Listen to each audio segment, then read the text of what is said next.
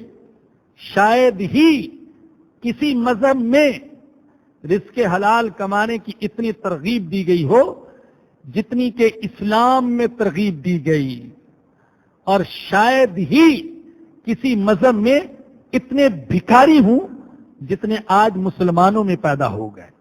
اللہ کے نبی ترغیب دے رہے، اللہ ترغیب دے رہے، ارے حلال کماؤ، حلال کھاؤ، محنت مزدوری کرو.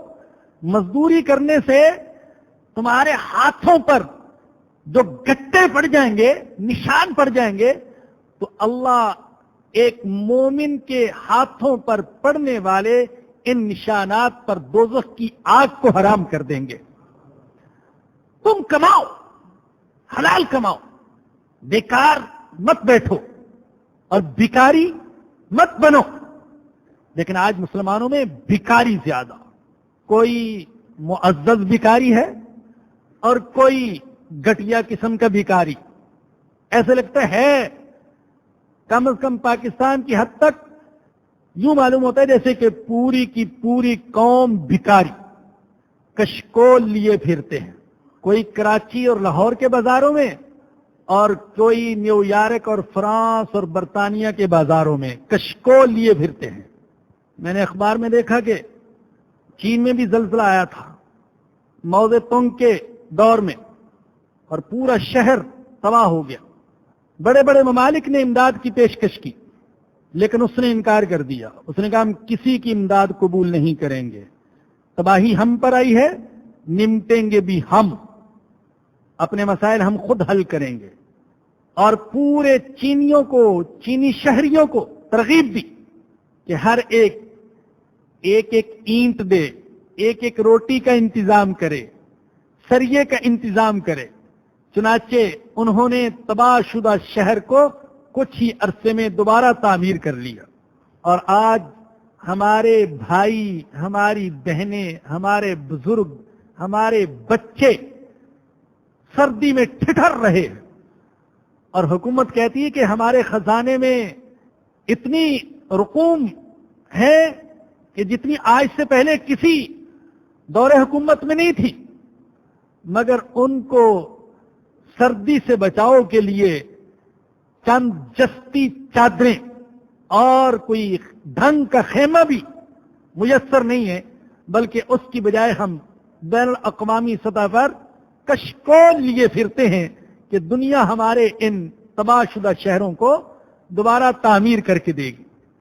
یقیناً آپ کا کشمیر دوبارہ تعمیر ہو جائے گا، مظفر آباد، بالا کوٹ دوبارہ تعمیر ہو جائیں گے، لیکن ڈر لگتا ہے کہ اگر یہود و نصارہ نے ان شہروں کو تعمیر کیا تو پھر شاید وہاں کے رہنے والے مسلمان باقی نہ رہ سکیں.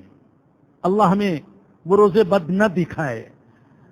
وہ دودھ میں شراب ملا کر پیش کرتے ہیں، خالص دودھ نہیں دیتے ہیں. تو عرض کر رہا تھا کہ ترغیب دی گئی حلال کماؤ، یہاں تک کہ اللہ کے نبی نے فرمایا کہ جو رزق حلال کمائے گا وہ مستجاب الدعوات بن جائے گا. اللہ اکبر، اس کی دعائیں قبول ہوگی. اللہ اکبر. ہم سمجھتے ہیں مستجاب الدعوات وہ لوگ ہوتے ہیں جو دوسروں کے نذرانوں پر پلتے ہیں، جو دوسروں کی جیبوں پر نظر رکھتے ہیں، مفت خورے قسم کے، چندے کھانے والے. زکات خیرات کھانے والے. لیکن اللہ کے نبی کیا کہتے ہیں؟ مستجاب الدعوات وہ ہوں گے جو رزق حلال کھائیں گے. حضرت ابن عباس رضی اللہ عنہما سے روایت ہے، نبی اکرم صلی اللہ علیہ وسلم تشریف فرما تھے کہ یہی آیت کریمہ پڑھی گئی، یا ایھا الناس کلوا مما فی الارض حلالا طیبا. تو حضرت سعد بن ابی وقاص رضی اللہ عنہ کھڑے ہو گئے اور عرض کیا، یا رسول اللہ ادعو اللہ ان یجعلنی مستجاب الدعوات. یا رسول اللہ دعا کیجئے کہ اللہ مجھے مستجاب الدعوات بنا دے، میں جو دعا کروں اللہ قبول فرما لے. کیا فرمایا آقا نے؟ یا سعد اطب مطعمک تکن مستجاب الدعوہ. اپنی روزی حلال کر لو تو تم مستجاب الدعوہ بن جاؤ گے، اللہ تمہاری دعائیں قبول فرمائیں گے. اور ساتھ ہی فرمایا، قسم کھا کر فرمایا، حضور نے جوش میں آ کر قسم کھائی، والذی نفس محمد بیدہ، اس رب کی قسم جس کے قبضے میں محمد کی جان ہے صلی اللہ علیہ وسلم. وہ شخص جو اپنے پیٹ میں حرام لقمہ ڈالتا ہے 40 دن تک اس کی عبادت قبول نہیں ہوتی ہے. ایک لقمہ حرام کا اپنے پیٹ میں ڈالتا ہے، فرمایا کہ 40 دن تک اس کی کوئی عبادت، دعا، نماز قبول نہیں ہوتی.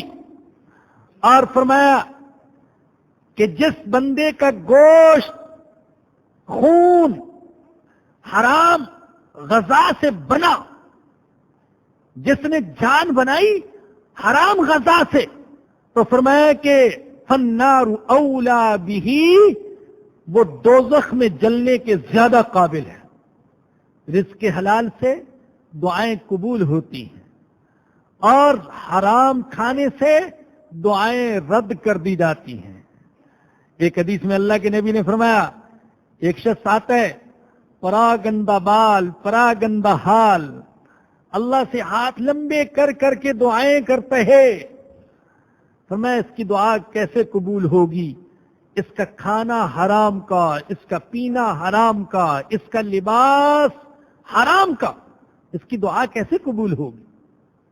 رزق حلال سے دل میں ایمان کا نور پیدا ہوتا ہے، برے اخلاق سے نفرت ہوتی ہے، اچھے اخلاق کی ترغیب ہوتی ہے. اسی لیے تو اللہ نے فرمایا دوسری جگہ، یا ایھا الرسل کلوا من الطیبات واعملوا صالحا.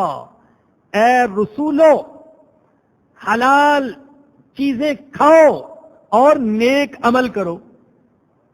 اب ان دونوں میں کیا مناسبت ہے؟ طیبات کھاؤ، پاکیزہ چیزیں کھاؤ اور نیک عمل کرو. علماء کہتے ہیں مناسبت یہ ہے کہ جب طیبات کھائی جائیں گی، پاکیزہ چیزیں کھائی جائیں گی، حلال چیزیں کھائی جائیں گی، تو پھر خود بخود نیک عمل کی توفیق مل جائے گی.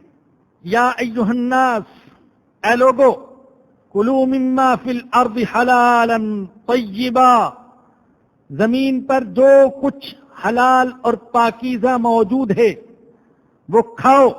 ولا تتبعوا خطوات الشیطان، اور شیطان کے نقش قدم پر نہ چلو. انہ لکم عدو مبین، بے شک وہ تمہارا کھلم کھلا دشمن ہے. حرام کو حلال کرنا یہ بھی شیطان کے نقش قدم پر چلنا ہے، اور حلال کو حرام کرنا یہ بھی شیطان کے نقش قدم پر چلنا ہے.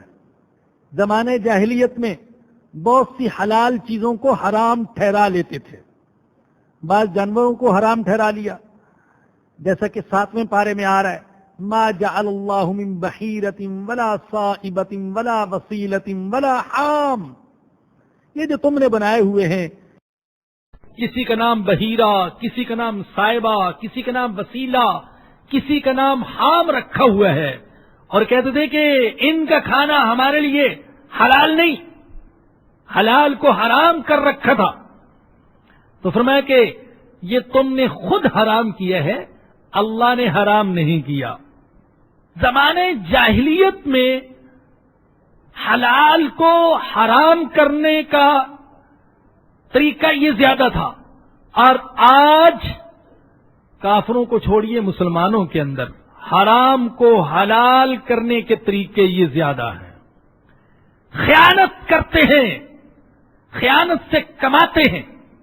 قومی خزانے میں خیانت، سرکاری ملازم خیانت کر رہے ہیں، سرکاری گاڑی خیانت کر رہے ہیں، اس میں دی گئی تھی عوام کی خدمت کے لیے اور استعمال ہو رہی ہے بیوی بچوں کی خدمت کے لیے. سرکاری خزانے میں لوٹ کھسوٹ. ایسے مجرم شاید کبھی بھی اللہ کے عذاب سے نجات نہ پا سکیں. سب سے بڑے ہیں حقوق العباد کے ڈاکو، غریب عوام کا خون پسینہ اور اس پر عیاشیاں کرنے والے. خیانت سے کمایا ہوا پیسہ سرکاری خزانے میں خرد برد کر کے کمایا ہوا پیسہ اور اسے حلال سمجھتے ہیں. رشوت لے کر کمایا ہوا پیسہ اور اس کو حلال سمجھتے ہیں. اور اللہ کے نبی فرما رہے ہیں کہ راشی اور مرتشی، رشوت دینے والا لینے والا، دونوں دوزخ میں. سود لے رہے، سودی نظام ہر سطح پر. اور اللہ کہہ رہے کہ سود کا لین دین یہ میرے ساتھ اور میرے رسول کے ساتھ جنگ ہے. اور سمجھ رہے ہیں کہ ہم جائز کر رہے ہیں، حلال کر رہے ہیں. پہلے بھی عرض کر چکا ہوں، جن علاقوں میں زلزلہ آیا وہاں کے رہنے والوں نے بتایا، یہ ہم ان پر نہیں کوئی الزام لگا رہے.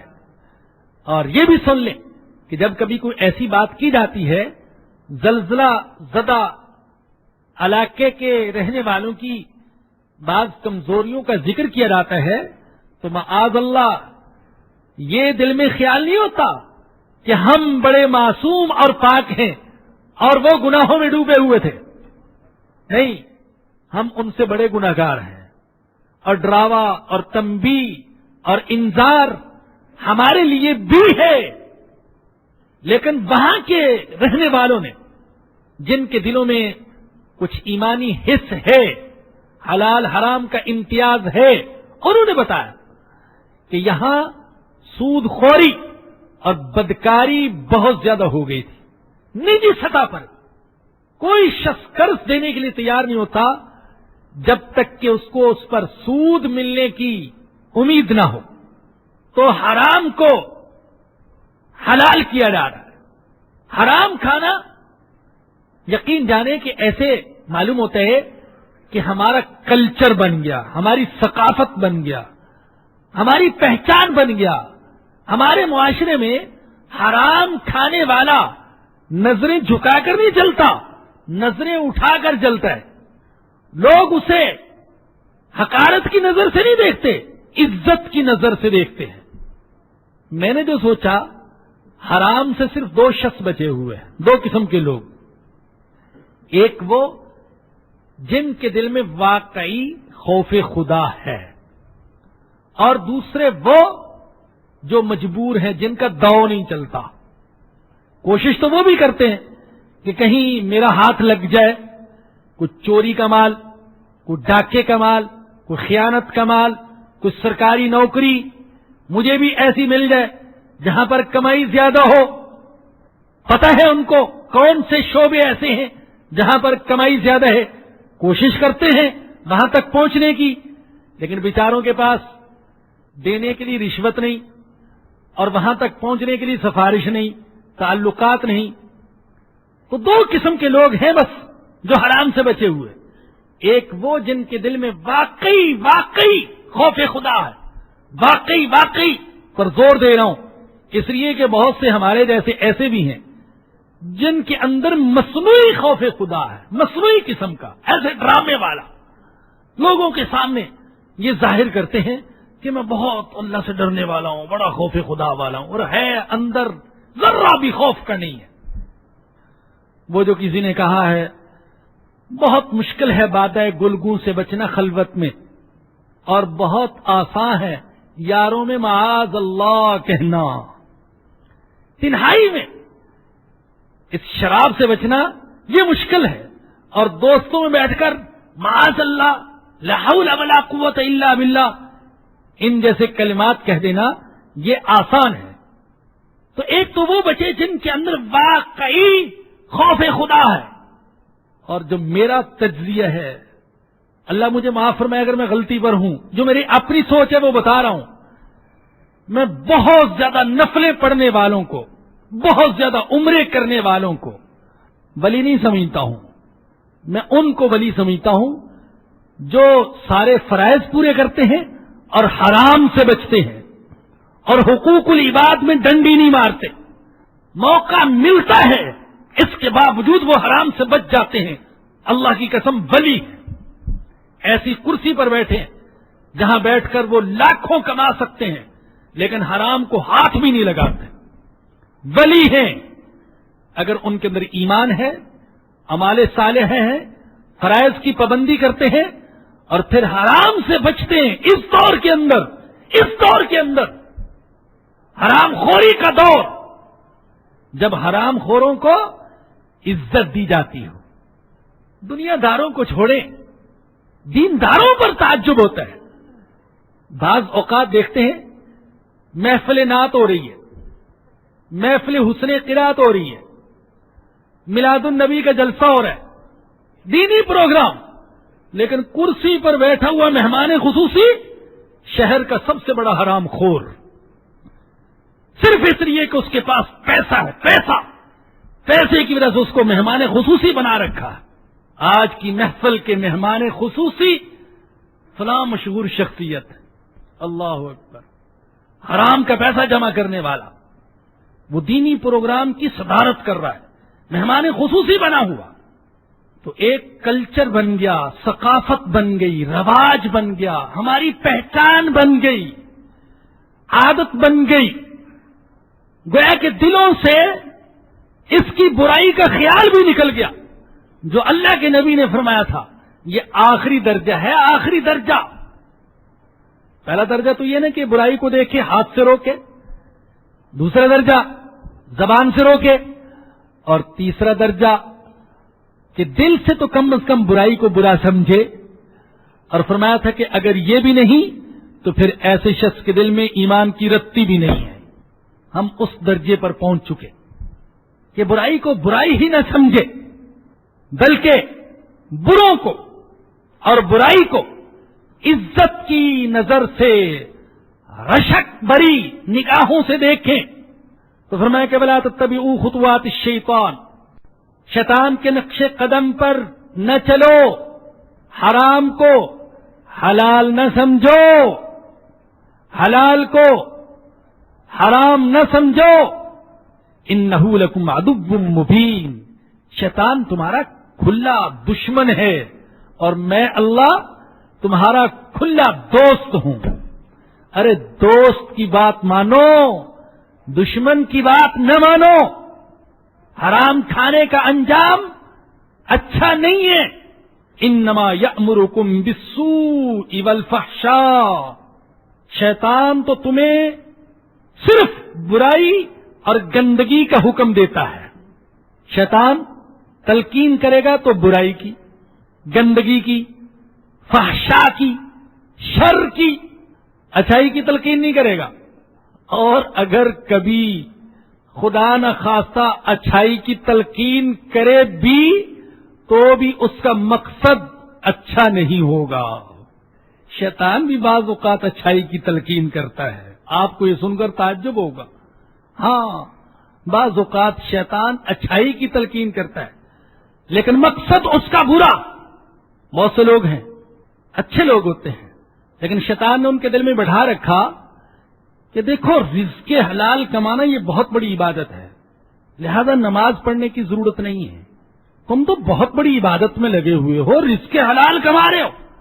اب شیطان اس کے دل میں بٹھا رہا ہے، ارے تم کوئی برے آدمی ہو، رزق حلال کماتے ہو، دکانداری کرتے ہو، بچوں کا پیٹ پالتے ہو، اور سنا نہیں تم نے اللہ کے نبی نے کہا کہ یہ فرائض کے بعد فریضہ ہے، لہذا اگر نماز نہ پڑھو تو کوئی حرج نہیں ہے۔ شیطان نے ایک اچھائی اس کے دل میں بٹھائی، لیکن دوسری بڑی اچھائی سے اس کو محروم کر دیا۔ اسی لیے شیطان کا ہر کسی کو ورغلانے کا طریقہ ایک جیسا نہیں ہوتا، ہر ایک کو ورغلانے کا طریقہ الگ ہوتا ہے۔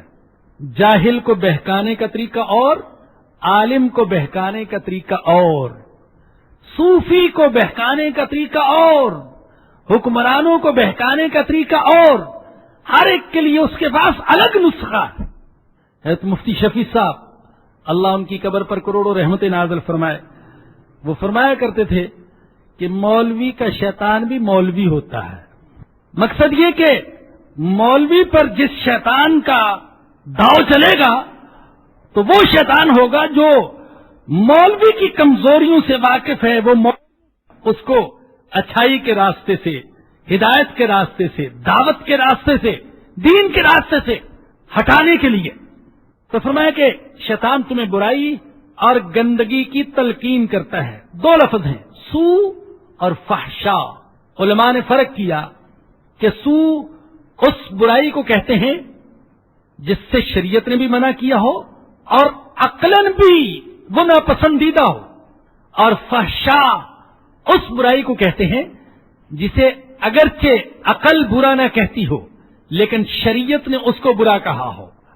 اور عقل سے بھی بڑی چیز ایک مسلمان کی نظر میں فیصلہ کن اتھارٹی رکھنے والی چیز وہ شریعت ہے، وہ وحی ہے۔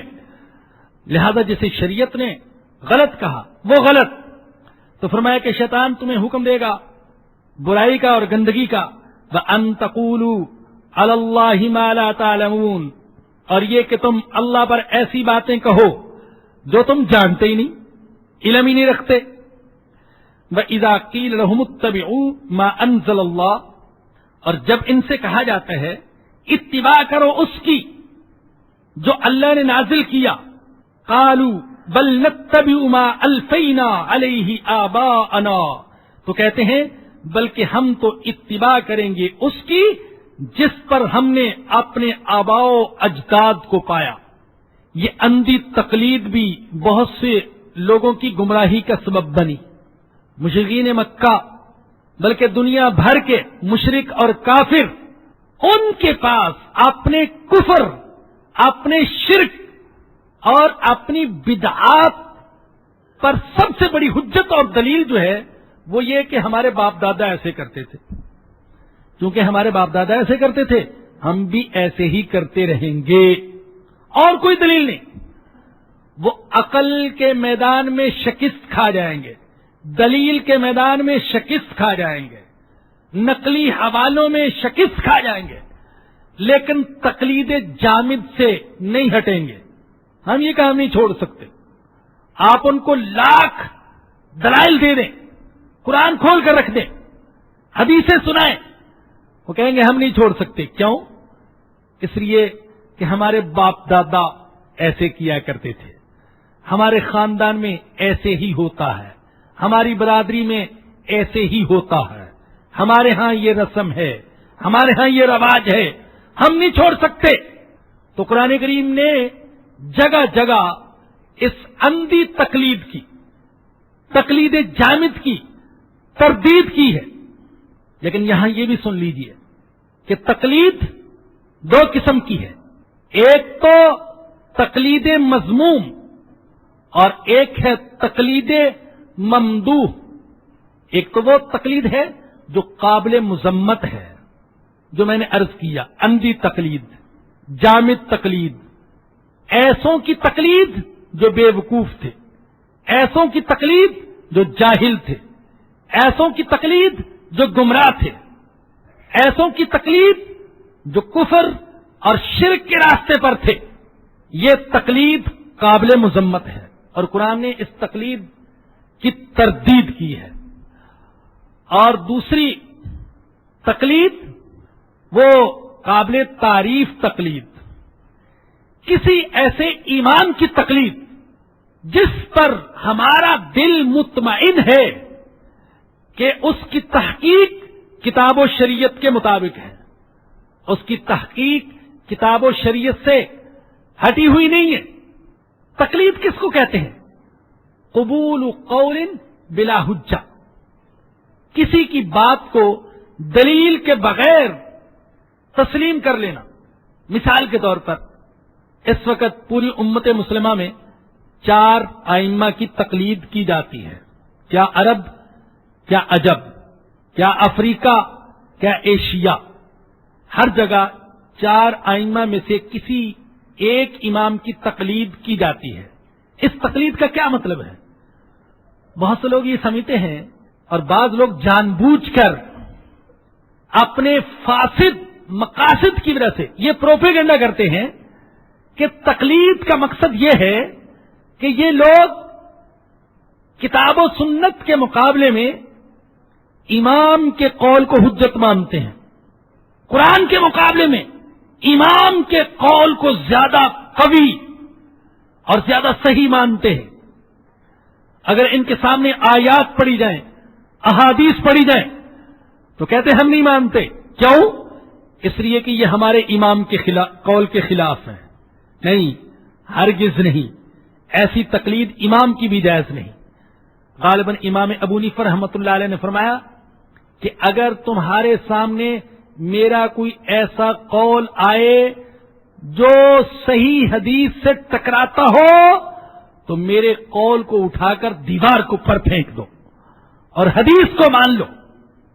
ایسا کسی امام نے نہیں کہا کہ قرآن کو چھوڑ کر اور حدیث کو چھوڑ کر میرے قول کو اختیار کیا جائے۔ ائمہ کی تقلید کتاب و سنت کے دائرے میں رہتے ہوئے ہے۔ تقلید ہماری یہاں تک ہے، مثال کے طور پر ہم یہ کہتے ہیں کہ امام ابو حنیفہ رحمۃ اللہ علیہ کا یہ قول اور یہ تحقیق قرآن اور حدیث کے زیادہ مطابق ہے۔ شوافی کہتے نہیں، امام شافعی کی تحقیق وہ کتاب و سنت کے زیادہ قریب ہے۔ حنبلی امام احمد کے بارے میں کہتے ہیں، مالکی امام مالک رحم اللہ کے بارے میں کہتے ہیں کہ ان کی تحقیق کتاب و سنت کے زیادہ قریب ہے۔ یہ کوئی نہیں کہتا کہ ہم امام کی تقلید کریں گے اگرچہ وہ صراحتاً ان کا قول قرآن اور حدیث سے ٹکراتا ہو۔ اور یہاں یہ بھی میں عرض کر دوں، دیکھا جائے تو یہاں ہر شخص مقلد ہے۔ یہ جو بعض ساتھی اپنے آپ کو غیر مقلد کہتے ہیں تو وہ بھی غیر مقلد نہیں ہے، لیکن فرق صرف اتنا ہے کہ ہم تقلید کرتے ہیں دوسری اور تیسری صدی کے اماموں کی، اور یہ ساتھی تقلید کرتے ہیں 15ویں صدی کے اپنے محلے کے امام کے قول کی۔ یہ اس کی تحقیق کو صحیح مانتے ہیں۔ ظاہر ہے کہ یہ شخص جو کہہ رہا ہے کہ میں کسی کی تقلید نہیں کرتا، تو کیا اس نے سارے قرآن کا دقیق نظر سے مطالعہ کر لیا؟ ساری حدیثوں پر اس کو عبور حاصل ہے؟ کیا سارے ائمہ کے اقوال اور فقہا کی بحثیں اس کی نظر سے گزر گئیں؟ کیا واقعی اس نے ایسے دلائل اخذ کر لیے کہ جس سے یہ ثابت ہو گیا کہ فلاں قول فلاں بات زیادہ قوی ہے اور فلاں ضعیف ہے؟ ہر شخص کے اندر یہ صلاحیت نہیں پورے قرآن پر تحقیقی نظر ڈال سکے، ساری احادیث کو اجتہادی نقطہ نظر سے دیکھ سکے اور سارے فقہا کے اقوال کا مطالعہ کر سکے۔ وہ جو اعتماد کر رہے تو اپنے محلے کے امام کی بات پر اعتماد کر رہے، اپنے خطیب، اپنے مفتی، اپنے عالم کی بات پر اعتماد کر رہے، وہ اس کی تقلید کر رہے۔ ہم امام ابو حنیفہ کی تقلید کر رہے ہیں۔ اور دیکھیے میرے بزرگوں اور دوستو، اس تقلید نے امت کو بہت بڑے فتنے اور گمراہی سے بچایا ہوا۔ یہ بات تجربے سے ثابت ہے۔ میں غیر مقلدین حضرات کے سینوں پر تیر نہیں چبھو رہا، انہیں تنقید کا نشانہ نہیں بنا رہا، ان کو گالی گلوچ نہیں کر رہا۔ میں حقائق کی روشنی میں، واقعات کی روشنی میں بات کر رہا ہوں کہ حقیقت یہ ہے کہ اس تقلید نے امت کو فتنے اور گمراہی سے بچایا ہوا ہے۔ اگر ہر شخص کو اجازت دے دی جائے کہ تم جو قول چاہو وہ اختیار کر لو، جو تمہیں نظر آئے کہ یہ قول قرآن اور حدیث کے زیادہ قریب ہے، تو ہر شخص آسانی تلاش کرے گا، جو اس کو قول آسان نظر آئے گا اس کو اختیار کر لے گا. وہ ایک دن حنفی بنے گا، دوسرے دن شافعی بنے گا، تیسرے دن مالکی بنا ہوگا اور چوتھے دن حنبلی بنا ہوگا، اور خطرہ یہ ہے کہ 5ویں دن وہ حدیث کا منکر بن چکا ہوگا اور 6ٹھے دن کہیں نبوت ہی کا منکر نہ ہو جائے. ہاں، اس میں آسانیاں تلاش کرتے ہیں. بہت سے لوگ طلاق دے لیتے ہیں حنفی، اب طلاق دے بیٹھے، اب سوچتے ہیں آسانی کس پہلو میں ہے، یہ میرا نکاح، میری ازدواجی زندگی کس امام کے قول کے مطابق بچ سکتی ہے. بتایا گیا کہ کسی بھی امام کے قول میں زندگی، ازدواجی زندگی بچتی دکھائی نہیں دیتی ہے. ایسے ایسے ظالم بھی ہیں جنہوں نے یہ راستہ دکھا دیا، ہاں اگر تم تھوڑی دیر کے لیے ہندو بن جاؤ تو تمہاری ازدواجی زندگی بچ سکتی ہے. تو ایسے لوگ شافعی اور مالکی تو کیا ہندو بننے کے لیے بھی تیار ہو جاتے ہیں. معاذ اللہ ثم معاذ اللہ. جس میں آسانی دکھائی دی تو یہ شریعت کی اتباع تو نہ ہوئی، یہ تو نفس کی اتباع ہوئی، اپنی خواہشات کی اتباع ہوئی. اللہ نے حکم دیا فاسألوا اہل الذکر ان کنتم لا تعلمون، اگر تم نہیں جانتے تو اہل علم سے پوچھ لو. لہذا یہ تقلید اسی حد تک ہے کہ ہم اہل علم سے پوچھ کر جن پر ہمیں اعتماد ہے ان کی اتباع کرتے ہیں، لیکن مقصد امام ابو حنیفہ کی اتباع نہیں ہے. مقصد رب کعبہ کی قسم محمد الرسول اللہ صلی اللہ علیہ وسلم کی اتباع ہے. امام ابو حنیفہ تو خود مقتدی ہیں، خود متبع ہیں، خود غلام ہیں رسول اللہ کے، وہ تو خود متبع ہیں، خود اتباع کرنے والے. ہم ان کو کیسے متبوع بنا سکتے ہیں؟ البتہ ہم ان کی تحقیق پر اعتماد کرتے ہوئے یہ سمجھتے ہیں کہ امام ابو حنیفہ نے جو بات بتائی اس کے ذریعے سے ہم حضور اکرم صلی اللہ علیہ وسلم کی واقعی اتباع کر سکتے ہیں. بس اس حد تک تقلید کرتے ہیں.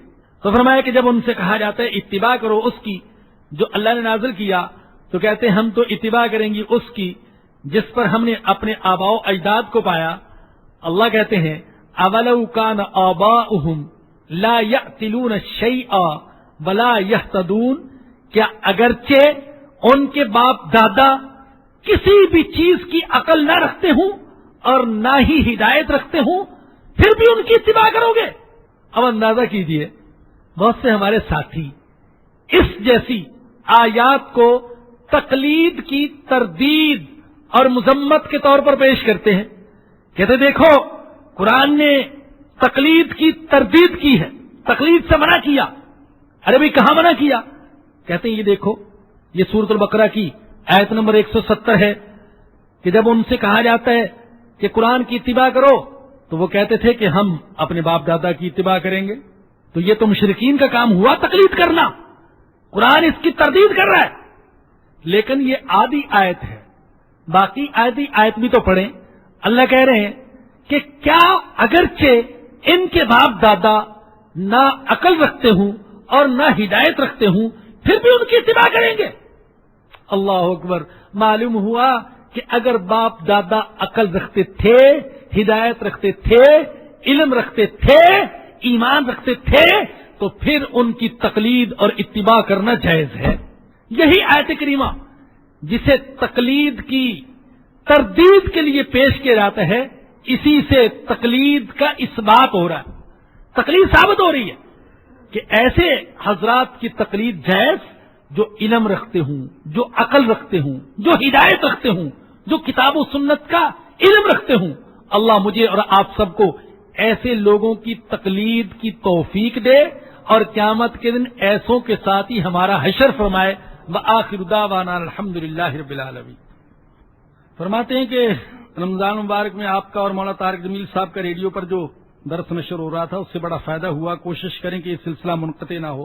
کوشش تو ہماری بھی ہے لیکن ریڈیو ہمارا نہیں ہے. کوشش فرمائیں کہ اللہ پاک ہمیں کوئی ایسا ریڈیو چینل عطا فرما دے جہاں سے صرف کتاب و سنت کی بات ہوتی ہو. ایک اہم اعلان یہ ہے کہ ہمارے بعض ساتھیوں نے اپنی جیب خاص سے خرچ کرتے ہوئے زلزلے کے حوالے سے جو 2 کیسٹیں ہیں ایک حضرت مولانا طارق جمیل صاحب زیدہ مجدہم کی کیسٹ اور ایک میرا جو بیان ہوا تھا، یہ دونوں کیسٹیں صرف 30 روپے میں اشاعت دین کی خاطر یہ تقسیم کی جا رہی ہیں۔ یہ ساتھی دونوں کیسٹوں کا سیٹ صرف 30 روپے میں باہر اسٹال سے حاصل کر سکتے ہیں۔ خود بھی سنیے، دوسروں کو بھی سنائیے، زیادہ سے زیادہ اس خیر کی اشاعت کیجیے۔ الحمدللہ رب العالمین والصلاة والسلام علی سید الانبیاء والمرسلین۔ ربنا ظلمنا انفسنا وان لم تغفر لنا وترحمنا لنکونن من الخاسرین۔ یا رحمان، یا رحیم، یا عفو، یا غفار، یا تواب، ہمیں معاف فرما دے۔ ہم بہت گناہگار ہیں، اللہ بہت گناہگار ہیں، ہم سے گناہ ہو گئے، شرمندہ ہیں، نادم ہیں۔ اللہ اتنے گناہ نہیں ہونے چاہیے تھے جتنے ہم نے کر لیے، مگر اے اللہ اب ہم نادم اور شرمندہ ہو کر تیرے دروازے پر آئے ہیں۔ اے اللہ تو معاف فرما دے، اے اللہ تو کرم فرما دے، اللہ رحم فرما دے۔ اللہ ہمارے دل، دماغ کو، نظروں کو، کانوں کو، زبانوں کو، ہاتھوں کو، پیروں کو، پورے جسم کو، ہمارے خون کو گناہ کی گندگی سے پاک فرما دے۔ اللہ پاک فرما دے۔ اللہ رزق حلال عطا فرما، اے اللہ رزق حلال عطا فرما۔ اے اللہ اتنا عطا فرما کہ ہم حرام کی طرف نظر نہ اٹھائیں۔ اے اللہ زندگی بھر ہمیں کسی کا محتاج نہ کرنا، اے اللہ تو صرف اپنا محتاج کرنا۔ اللہ تو ہماری دکان میں، ہمارے کاروبار میں، ہماری فیکٹری میں، ہماری تنخواہ میں، ہمارے رزق میں اے اللہ برکت عطا فرما، اللہ برکت عطا فرما۔ اے اللہ رزق حلال عطا فرما، خوب برکت عطا فرما۔ اے اللہ تیری رضا کے لیے رزق حلال کمانے کی اور تیرے دین کے لیے اور تیرے بندوں پر خرچ کرنے کی اے اللہ تو توفیق عطا فرما، اپنے فضل و کرم سے توفیق عطا فرما۔ اللہ حرام سے بچنے کی توفیق عطا فرما۔ اللہ آمدن خطأن ہر طریقے سے اے اللہ حرام سے بچنے کی توفیق عطا فرما۔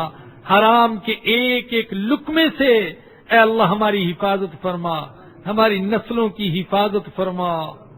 اے اللہ یہاں جو تنگ دست بیٹھے ہیں، بے روزگار بیٹھے ہیں یا کاروبار کے سلسلے میں پریشان ساتھی ہیں، اے اللہ ان سب کی پریشانی کو دور فرما۔ اے اللہ خوشحالی کے دروازے کھول دے، اپنے فضل و کرم سے کھول دے۔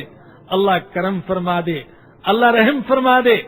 اے اللہ زلزلے سے متاثرہ ہمارے بھائی، ہماری بہنیں، ہمارے بچے، ہمارے بزرگ جو فوت ہو گئے ان کی مغفرت فرما، جو زندہ ہیں ان کو صبر جمیل کی توفیق عطا فرما، جو زخمی اور بیمار ہیں انہیں صحت اور شفا عطا فرما، اور ہم سب کو ان کے ساتھ زیادہ سے زیادہ تعاون کرنے کی توفیق عطا فرما۔